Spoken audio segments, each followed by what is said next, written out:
So tonight we are talking about stress, depression, anxiety, ADD, ADHD, what the eyes teach us about these things. So I'm curious, as we are just starting into this topic right now for you, to know if you have any background in iridology.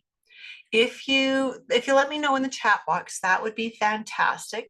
Just let me know, do you have any background in iridology? Have you studied iridology somewhere? That'll help me to know how deep I can go or where I'm going to start at. Maria's brand new. Fantastic, Marie. So good to have you with me again tonight.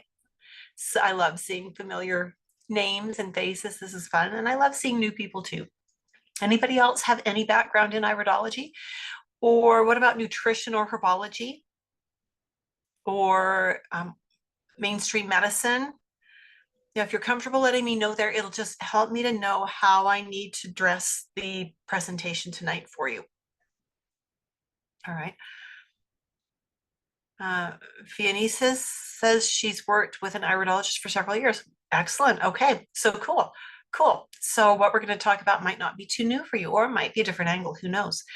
All right. Well, we're going to keep it pretty high level then, because I know we've got Marie, who's quite new, and I'm not sure what style of iridology Fionisis has worked with. So we're going to just keep it right up there. While we're doing this, just check my notes. There we go. Okay, so quick introduction of myself so that you know where I'm coming from. My name is Judith Cobb. I have been an iridologist since the very early 1980s. It's been just over 40 years. And when I first started, the only iridology that we had access to was Jensenian. And that's what I started. That lasted me about 10 years when I started getting frustrated with the way it wasn't working. It was not working the way I'd been taught it would. And as I was about ready to leave, I was blessed to cross paths with someone who knew constitutional iridology, and that connected me with an instructor. And from there, studied with that instructor, Bill Cardona, a couple of times, have studied really in depth and have become a certified instructor through IPA, as well as a certified iridologist through IPA. Now you'll see the badges on the screen here. IPA has us renew our badges every 2 years. We have to update with CEUs and things like that. And I'm not going to string up all the badges and put up all the years of credentials. Just trust me, it's more than 2 years. Been at this for quite a while. In my years in the industry, I've designed and taught many different kinds of courses to do with natural health, mostly herbology and nutrition, largely focused on women and children and pregnancy, but also general courses, also biokinesiology and color therapy. And of course, now I have quite a few courses available to people who are certified through IPA, and I'm expanding that repertoire of courses that's available to them as well. And of course, I teach iridology courses that are approved of by IPA that will prepare students for certification with IPA. And so here we go. In 2023, I received the Instructor of the Year award for the year 2022. So that was very cool, totally unexpected, so appreciative of that honor. I'm also a holistic nutrition professional and a master herbalist, and these are the associations I'm affiliated with.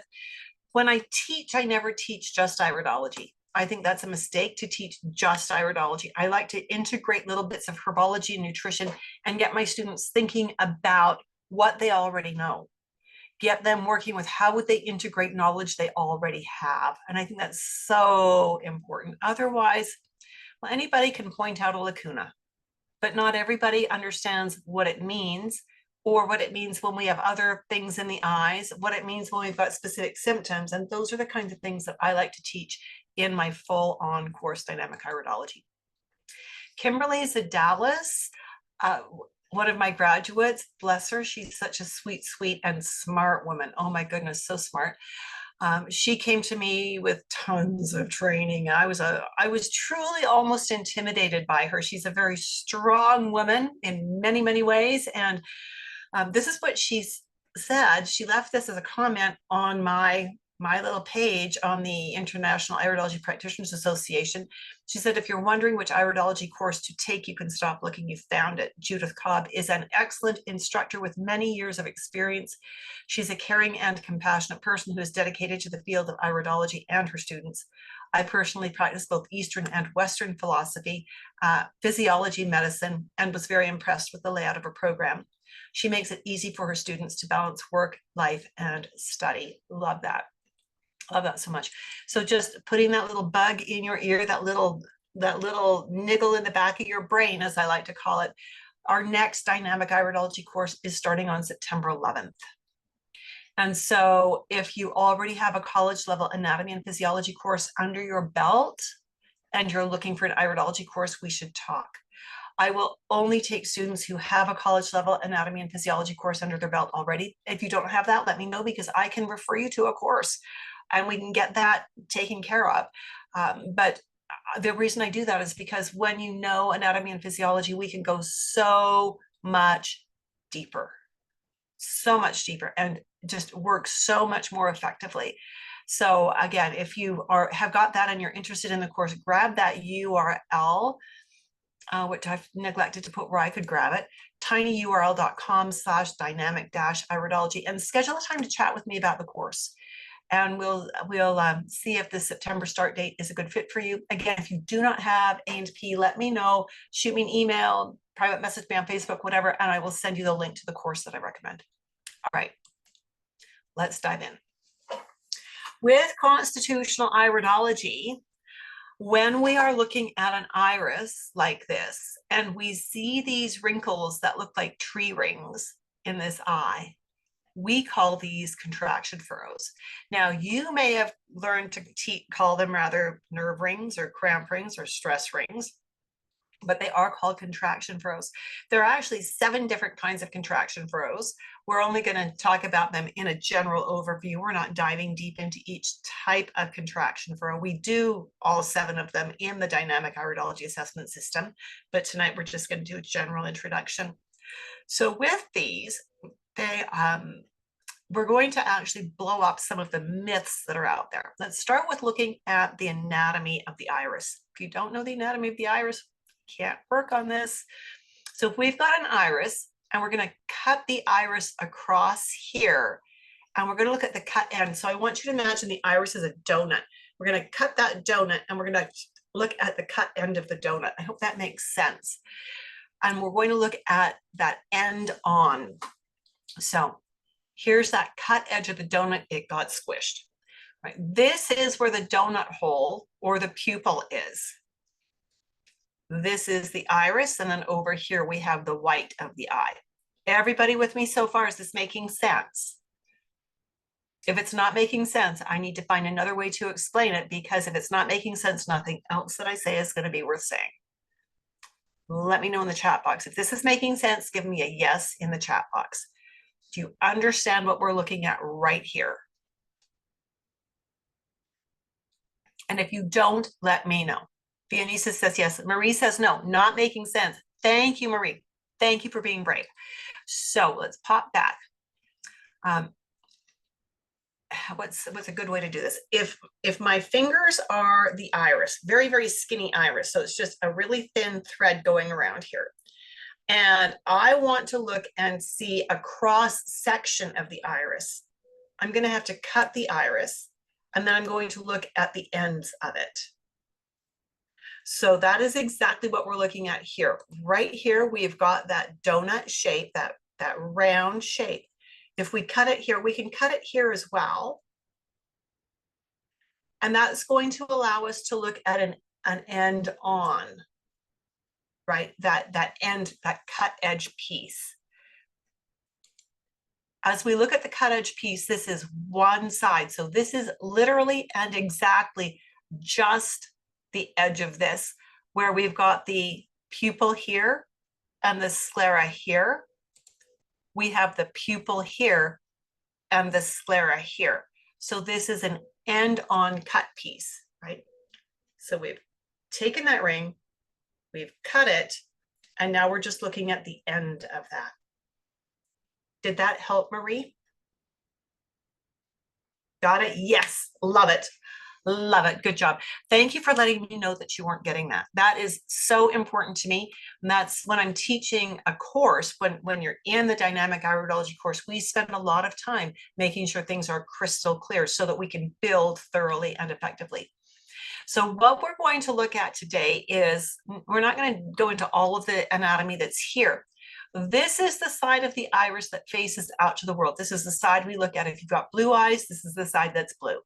If you've got brown eyes, this is the side that's brown. If you've got mixed eyes, this is the side that's mixed. So this is the part that's facing out to the world. This is back inside the eye. This is facing into the biggest hollow section in the eye. This is called the posterior epithelium, and this is called the anterior border layer. When the pupil gets big, the iris tissue compresses. I'm going to show you a picture of this in just a moment. And when it compresses, it wrinkles. It doesn't telescope, it wrinkles to fit into the space. When we are developing antenatally, so when we are gestating in our moms, we experience stress. And we respond to our mother's stress. We respond to our mother's stress hormones.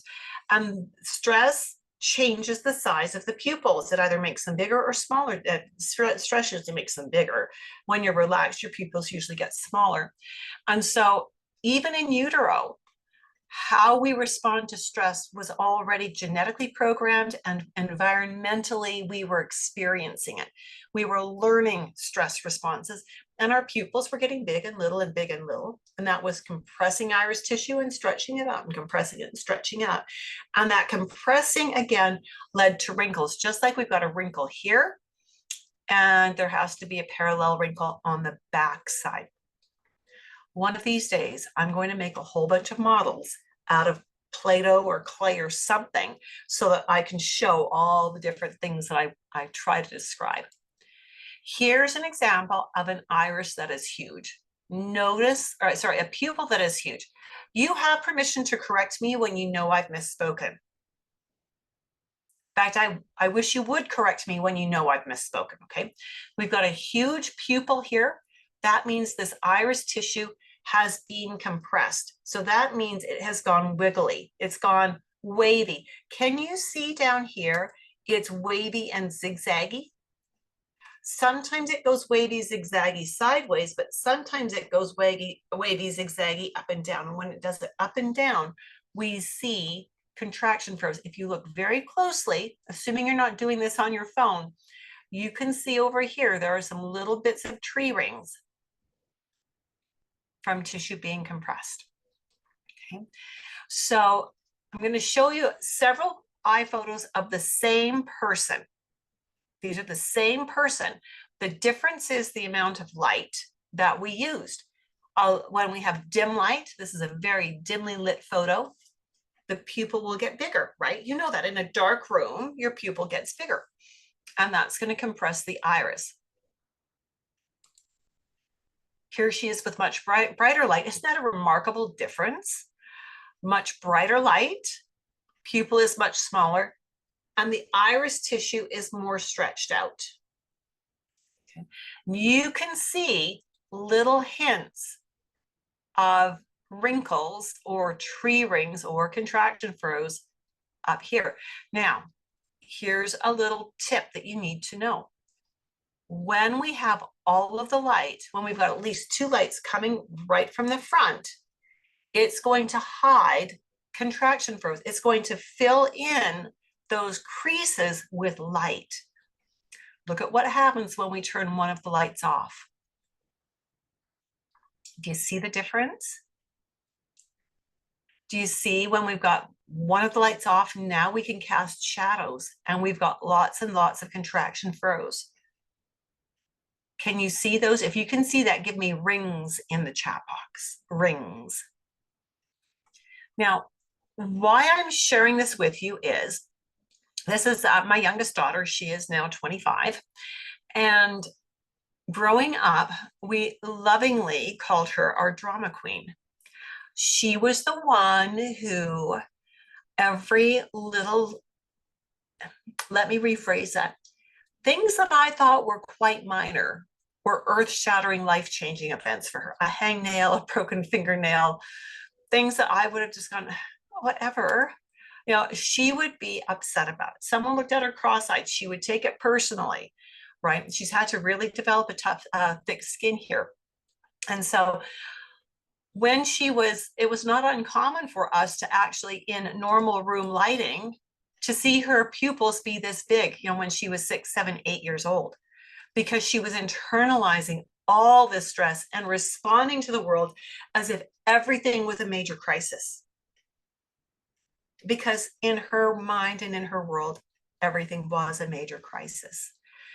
As she's gotten older, she's gotten a bit better. So now what we see in normal room lighting is her pupils will be about out to here. So they've come down quite a bit. We're working with her. We're working with her. Let's talk about what her diet was like. Even though she was my daughter living with me and her dad, like we're a nuclear family. Diet's pretty good here. This little girl would get her hand on all kinds of junk, like sugar and garbage and white flour and fizzy drinks. And it's like, where'd you get that from? Because you know we don't do that here, right? But that'll deplete the way we respond to stress as well, right? And we'll talk about that more in a few minutes. So these rings don't actually tell us the person is under stress right now. They tell us this person is predisposed to internalizing their stress, to internalizing these imbalances with the nervous system. They tell us that her body and her brain, her nervous system may not respond gracefully to stress, especially when they are not well nourished, right? When we nourish her very well, she is much more relaxed. When she's getting into the junk food too much, she'll start to get a little bit ragged around the edges again. She's also learning better coping strategies. So that's a good thing. These are the eyes of one of my granddaughters. They were taken when she was just 2 years old. We were so lucky to get such good eye photos of her. Look at the contraction furrows here. She didn't put these to herself. There's that genetic predisposition that she inherited from her mommy and her daddy that says, this is how you will handle stress, right? And there was a lot of stress for her when she was not even born yet. This is her daddy. Notice the contraction furrows. This is her mommy. Mommy and daddy were not in a good place when they conceived this little angel. They were really not in a good place. And as a result, this little girl was gestated in a super, super stressful situation. And even for about the first year after she was born, super stressful. And then daddy, mommy was really working hard at keeping things level, at being just a good mom. Daddy, our son, was the one who was a little bit off the rails. But he got it together. He got it together. And now this little girl is 9 years old. And this is a very happy family, getting along well. But they're all prone to internalizing stress. They've all had to learn not just coping skills, but management skills.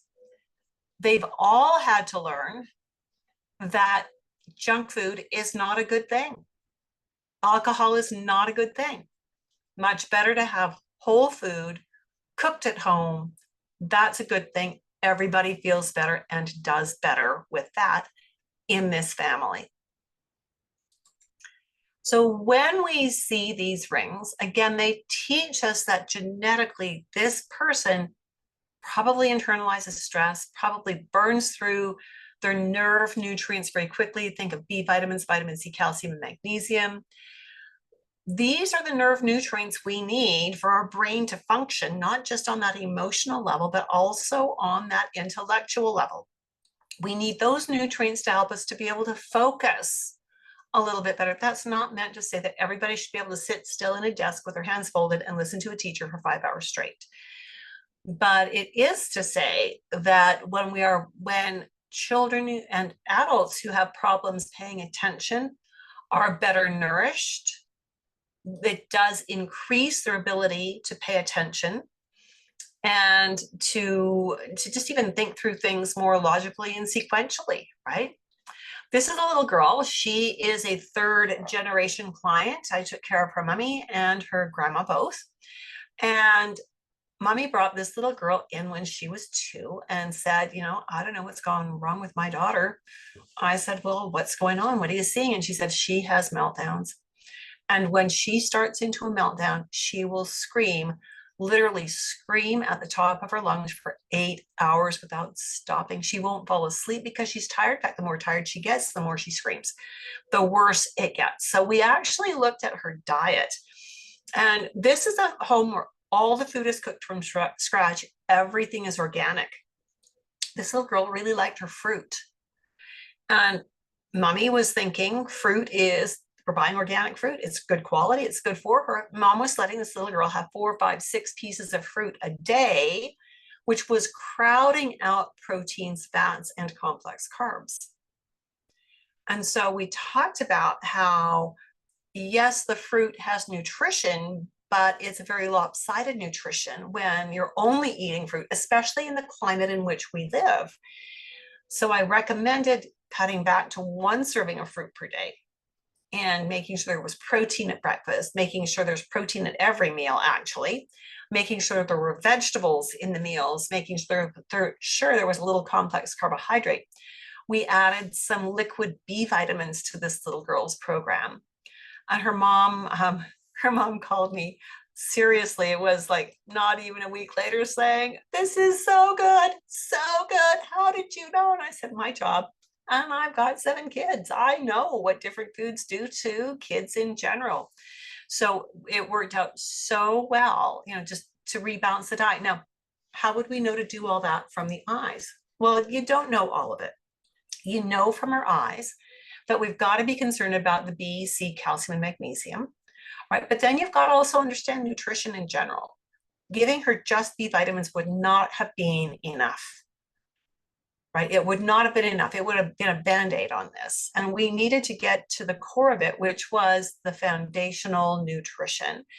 And so just knowing that she burns through those nutrients and that fruit doesn't have a lot of B vitamins in it. It's got some vitamin C if you were able to get it really fresh, but it doesn't have much for calcium in it and it doesn't have much for magnesium in it. So there was a lot of nutritional depletion happening here that we needed to work with. So again, we had to know with this little girl what her current nutritional status was to build her up. Which B vitamins? All of them. We did B complex with her. B complex. We just did a liquid B complex with her. Because you never want to fracture the B complex. If you start taking just 1 or 2 of them and not all of them, you're going to create another imbalance that's going to be a little harder to get control of. So you always want a broad range of them to lay that foundation, right? So we needed to know what her nutritional status was. We needed to know what her symptoms were. Then we needed to be able to look at her eyes and go, yep, she needs and will always need extra support with the nerve nutrients. She will always genetically, inherently be predisposed to burning through the nerve nutrients way more quickly than other people might. And so we want to make very sure with her that we're always feeding in that layer of nutrients. Does that make sense? Let me know in the chat box if that makes sense. This is a good example of why knowing iridology is not enough. Yes, if you know iridology, that's brilliant. You also need to understand nutrition and or herbology, and you've got to have anatomy and physiology to understand how everything works together. Another one of my graduates, Karen Choate, said this about the dynamic iridology course. Judith Cobb has been one of the teachers who has made a difference in my life. She is a born teacher, meaning she has incredible knowledge to share in her field of expertise. patience with her students, whether you are completely new to the field or a person who has taken iridology courses with other teachers. And most importantly, the passion to ensure all of her students are well-versed, comfortable with what they have learned, and are poised for success. Judith has always been generous with her time and is always willing to discuss any questions that I occasionally have had with unusual cases in my practice. And I began implementing what I'd learned in her course into my practice before I'd even finished her classes. And it has been an invaluable tool in my office. I cannot say enough about Judith and any course that she teaches. And if you are considering studying iridology, look no further. Thank you, Karen. Here we have a little boy. This little boy was 11 years old when he first came to see me. And it was a really unusual situation in that both his mother and his father came to every appointment. Again, nuclear intact family.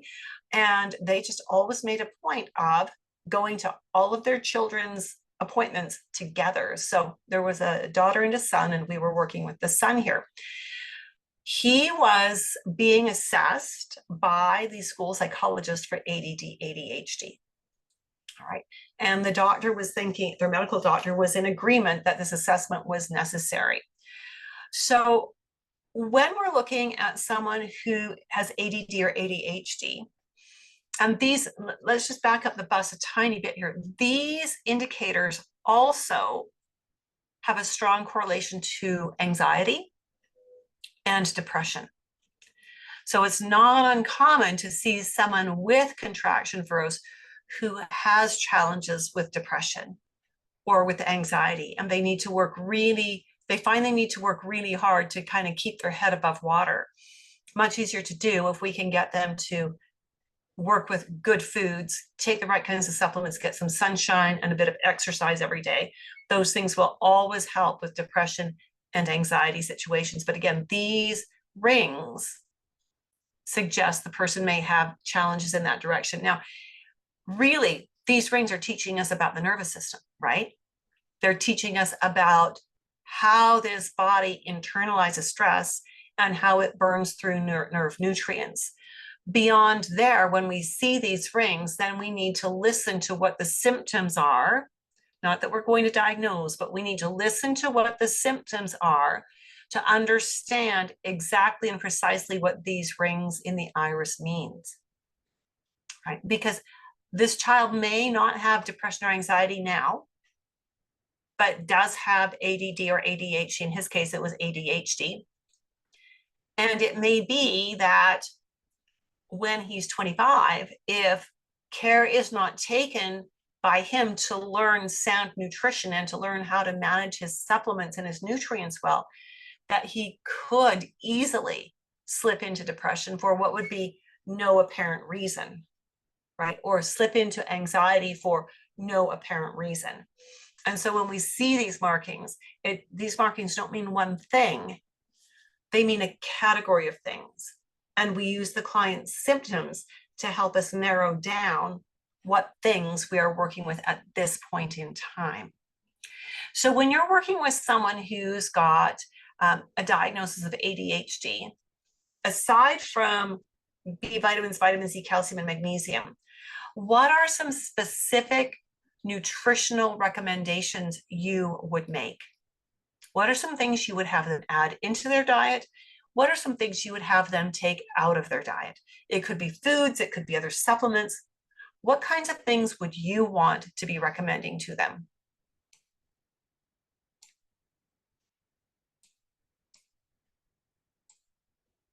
Good fats, Marie, excellent, excellent choice. Good fats, so important.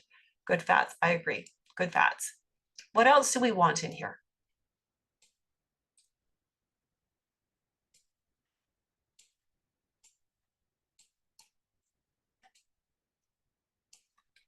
Vagus nerve exercises. Ooh, Marie, I like that one.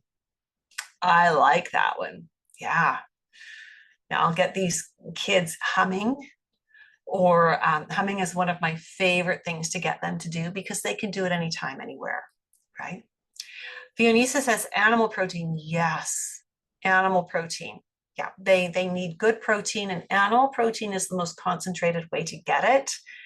And so, yeah, I agree, animal protein. And those are the two most important things we want to do here is make sure he's getting enough good fats and enough good animal protein. So his breakfast was, the food was all, there wasn't a lot of drive-through fast food, but there was a lot of packaged food in the house because it's a very busy household with two school-age children who are involved in extracurricular activities, right? So breakfast was usually Eggo waffles. Okay, so white flour, margarine, pancake syrup with orange juice or drink kind of thing. A lunch would be, he would take his lunches to school. We don't have lunch programs here, so children take their lunches and they eat in a room in the school. And, white bread, processed ham, processed cheese, like a fruit roll-up kind of thing, I hesitate to call them fruit leathers because they're really mostly high fructose corn syrup. Some kind of a juice drinking box thing and some cookies. I mean, ooh, the carbs in there. And Marie is saying empty calories. Amen to that one, Marie. Supper would often be pasta because it's quick, right? Mom gets home from work, she got to throw the pasta on and get the kids ready to go to hockey or dance or whatever, soccer or whatever. Occasionally it would be a drive-through. So we had to have some really good conversations about what can we do that will not cause a lot of stress for the family. Could you batch cook whole grain waffles or multi-grain waffles on the weekend and freeze them? We have a really great pancake mix available here. It's called Coyote Pancake Mix, and it's buckwheat pancakes, and they're so yummy, so yummy. Could you do that? That's just a mix. Throw, mix and an egg and some milk in it and stir it up and fry it up. And there you go. And we're going to do real butter. We're going to do real maple syrup. And I'd like it to have 2 eggs on that as well. All right, for lunch, easy to switch that out, right? Let's do a multi-grain bread. Let's do some leftover meat from the night before, some real meat. If you want to use cheese, put in some real cheese. Let's put in a piece of real fruit. Let's get a really snazzy looking water bottle and just put water in that so he's not drinking yucky tap water. Let's get some kind of a purification system for the home. If all you can afford right now is a Brita filter, start there. But if you can afford a Berkey or something better, then go that way. But let's just start with what we can, and let's get him just drinking water. For supper, could you use your crock pot more, your slow cooker? Like, could you make soups and stews and things like that, casseroles in your crock pot? Right? You can make lasagna in your crock pot, and easy enough then to throw in like extra carrots and some broccoli and a whole bunch of stuff so that it's got lots of veggies, lots of meat, some noodles, and a little bit of pasta sauce, and you've got lasagna. It's just not in the layers, right? So we talked about things that they could do that would be very easy, would not take any more time than what they were taking now, but would be really good switchovers to make. It was exciting to see the progress this little guy made. He's a very bright young guy and creative and just really actually a lot of fun to work with. About 1.5 years after we'd started working, his mom called me and she said, we've got an appointment. We're gonna, on whatever day we're gonna have to do it by phone. And I said, oh, okay, that's fine. We can. This is before COVID, so I was doing phone and internet appointments even back then before COVID. And she said, yeah, I broke my ankle. I've had to have surgery. I'm off my foot for this many weeks. I can't drive, so we'll just do it over the phone. And when she called for the appointment, she said, most interesting thing happened. And I said, tell me what? And she said, well, I'm laid up here in bed and it's as boring as I'll get out. And I've got my laptop here trying to get some work done, but it's really hard. She said, so I called my son in last evening to ask if he wanted to play a game of cards. I think they were playing Old Maid or Go Fish or something. And he said, sure, Mom. So they sat down and they played a game. At the end of the first game, he said, Mom, do you want to go again? She went, sure. So they played again. At the end of the second game, he said, you want to go again, Mom? And they got halfway through the third game. She said they'd never made it through one full game before. So the work we were doing was having such a positive impact on helping him to be able to focus. It was absolutely remarkable. It broke my heart when he went into junior high, which starts in this grade 7 or 7th grade here. And his parents were so concerned that what we were doing wasn't enough that they opted to put him on Ritalin. He was doing so well. And when we could improve his attention span from 1 game to 2.5 games, that's gargantuan. I think he could have made it without the Ritalin, but not my choice to make. It just made me sad. Made me very sad. I love the recommendations you've made here. Good fats. We did lots of omega-3 with him. If I'm working with someone who will do herbal teas, I will get them on lemon balm or chamomile or lion's mane, things like that. If I see indicators that suggest that the liver is out of balance, then we're going to need to do some liver support, right? Remember how involved the liver is in all of this. If the liver's not happy, it's going to do no good to give him good fats, right? Make sense? So we always have to figure out, is everything else doing what it needs to do? Remember that the liver takes our carbohydrates and it processes them and it turns them into our cholesterol. So if the liver can't handle turning carbohydrates into cholesterol, we're going to be a mess again. If the liver can't handle denaturing the cholesterol after it's done its circuit through the body, we're going to have another mess to clean up. So we want to make sure that the liver is functioning well. This is why you need your A&P. We need the cholesterol to make our neurotransmitters, right? And so we need the liver to be healthy. We need it to process the carbs. We need it to process the fats. We need it to make the neurotransmitters. We need it to break down the neurotransmitters when everything is done.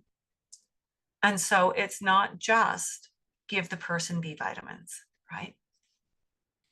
You know, when I was first learning iridology, I was taught that if we had 3 complete rings going all the way around, it absolutely meant the person had a nervous breakdown, was either heading into it or just coming out of it. We now know that is not true.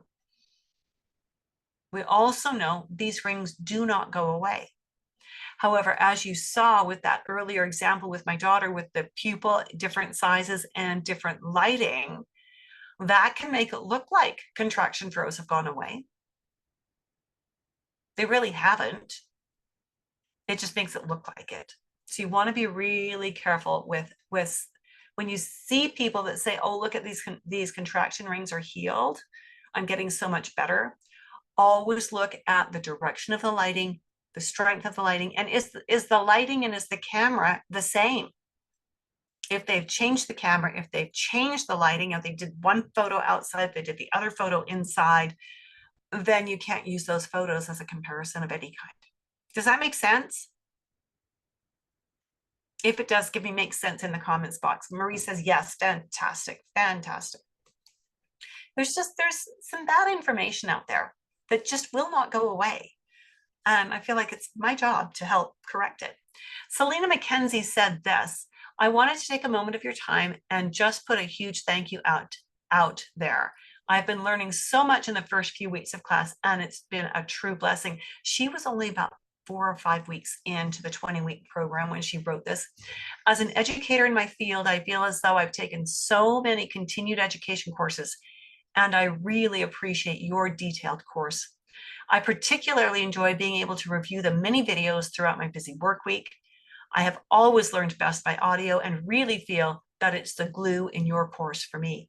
I'm super excited to see what's in store in the coming weeks. I'm so looking forward to being able to build this amazing process into my practice. I think it will be well received by all of my clients, young and old. Love that. This is another one of my clients. She was in her early 40s. She had had a lot of stress in her life, not the least of which the doctors couldn't decide, and they batted this diagnosis around for about 10 years. Do you have MS or don't you? Now, how would you like to live with that hanging over your head all the time? Well, this MRI says you've got it. No, it doesn't. Yes, it does. No, it doesn't. Yes, at any rate, we won't go there. And so, you know, when I look at her eyes, she's got loads of contraction furrows, and even with the light coming from the front, we can still see these contraction furrows. So we know that they're pretty prominent here.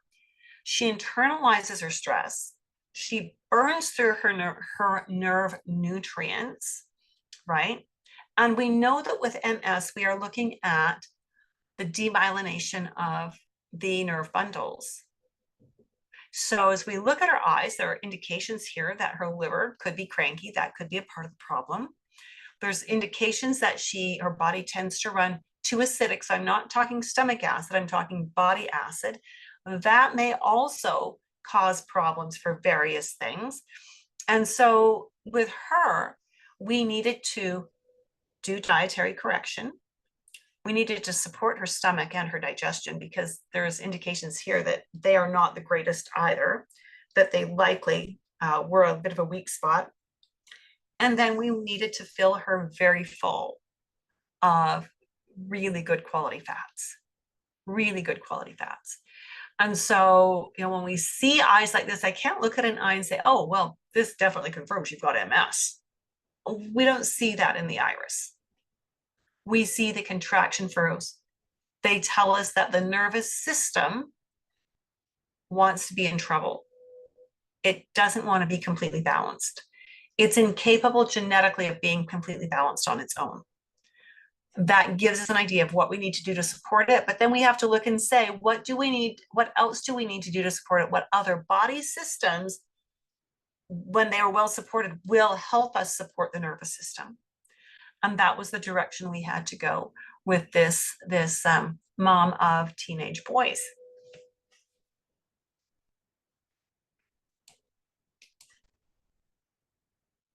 This is a young man. He was 24 years old when we took these photos. His history is not a strong one. By the age of 24, he'd already been on medication for anxiety and depression lots, and for gout. He's had gout and depression and anxiety since he was about 17. So really lots of chemical imbalances here. Doesn't use any other substances, so he doesn't drink alcohol or smoke or do cannabis or anything like that. So none of that was interfering with things, but his diet was really bad. He's Asian. And what I've noticed with my Asian clients, especially if they are the first generation, well, even if they're not, they bring their white rice and they put it with everything awful that we have to offer, right? And white rice with lots of vegetables and good protein, you can get away with. White rice with 2 liters of fizzy beverages and your Asian cookies and the sweet and sticky sauces and things like that, not a good combo, right? Not a good combo.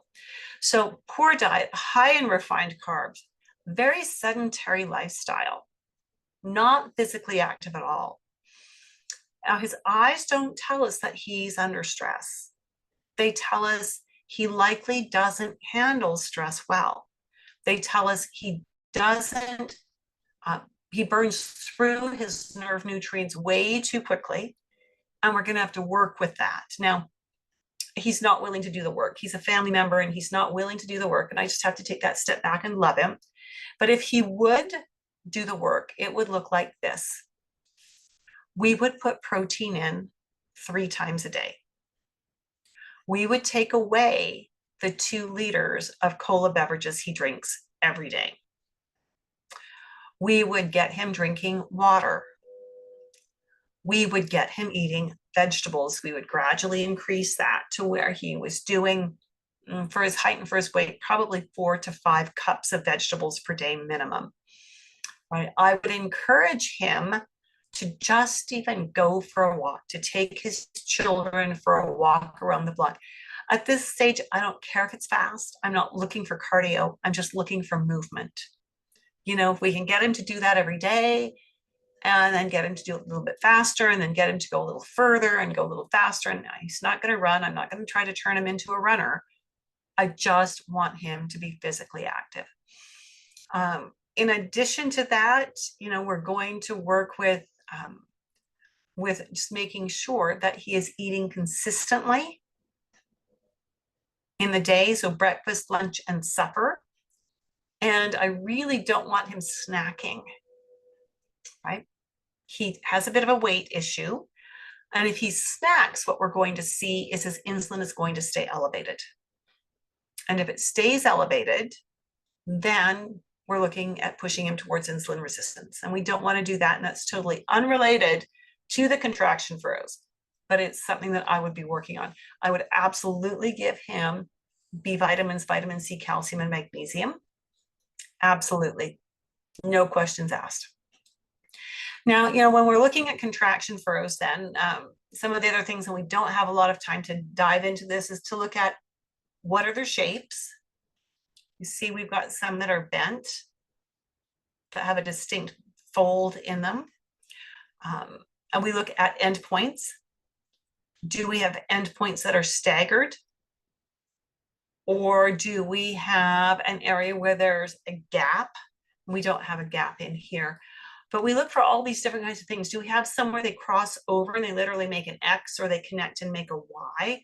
Those all give us even more information about different challenges that he could be prone to with his nervous system.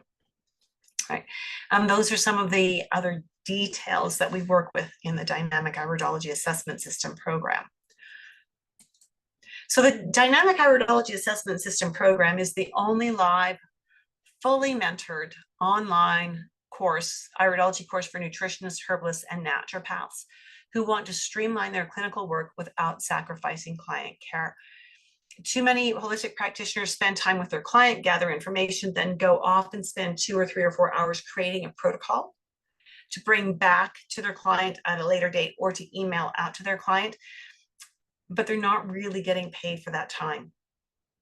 They might be charging $150 an hour when they're with their client, but what about the other 2 or 3 or 4 hours? They're not getting paid for that. And I'm not mercenary, but I've got bills to pay, right? There's a lot of overhead running a business. And so I've got to be able to make more money out of my time. So when I teach iridology, I'm teaching it in a way where you sit with your client for that hour and 15 minutes for a first appointment. You do your intake, you do the first iris assessment, you figure out what is your starting point, what do the symptoms and what do the eyes tell you need to start with. You create a program based around that right there while you're with your client, and you send them off. They've got their program as they leave. And then they come back at monthly intervals for 3 or 4 or 5 months to get their program built out till where they're feeling great and they can do it on their own for several years.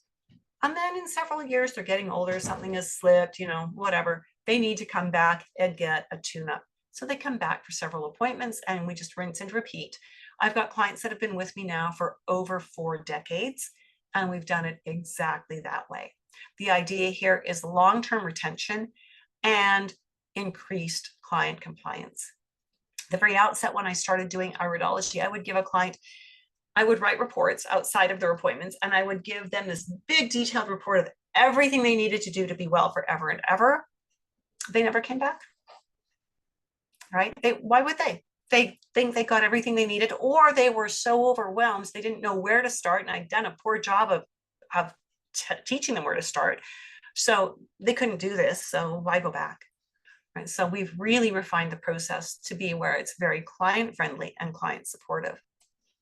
So with that, again, if you've got the college level anatomy and physiology, and if you're interested in learning more about the course and possibly enrolling in the course, then grab that URL, tinyurl.com. Let's see if I can actually type it in without, oh my goodness, and my keyboard has a little hissy fit.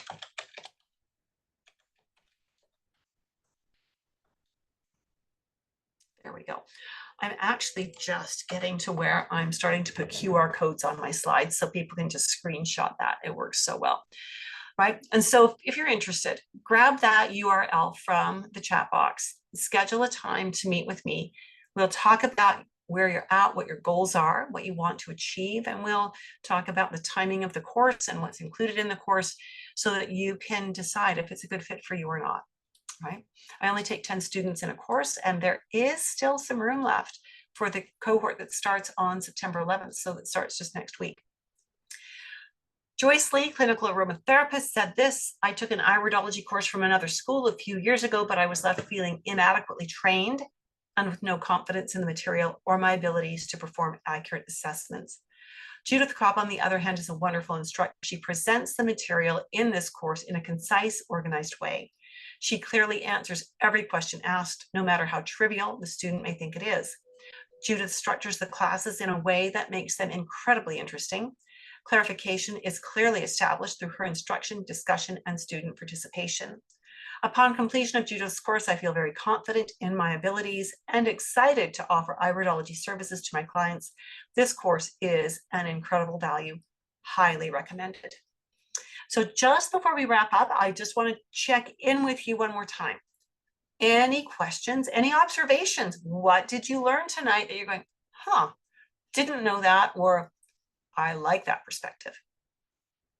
Where are you coming from here? What I really want to know is, did this hour we've spent together, was it of benefit to you?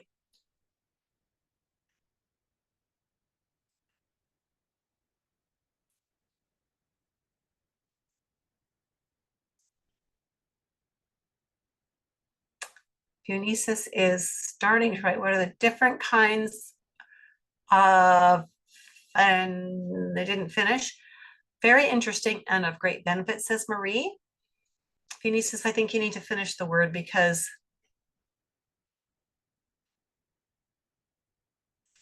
I don't know what comes after the S there, the letter S. Rings, sorry, different kinds of stress rings.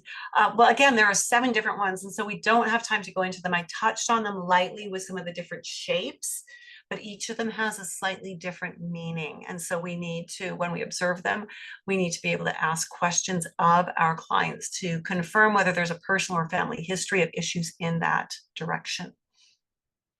Don't you just love it when your keyboard does a spazzy thing and it sends the message before you thought you were going to? Yeah, mine does that. I'm going to blame it on the keyboard. Right on. Yeah. All right. Anything else before we wrap up for tonight? Thank you for being with me tonight. I truly appreciate it. So good to have you here. And again, there is time if you are looking for a course to reach out using that link that I posted, and let's have a meeting. Let's see if this is a good fit for you. And then let's get you enrolled. And yeah, look forward to seeing you again soon. Take care and have a great evening. Bye for now.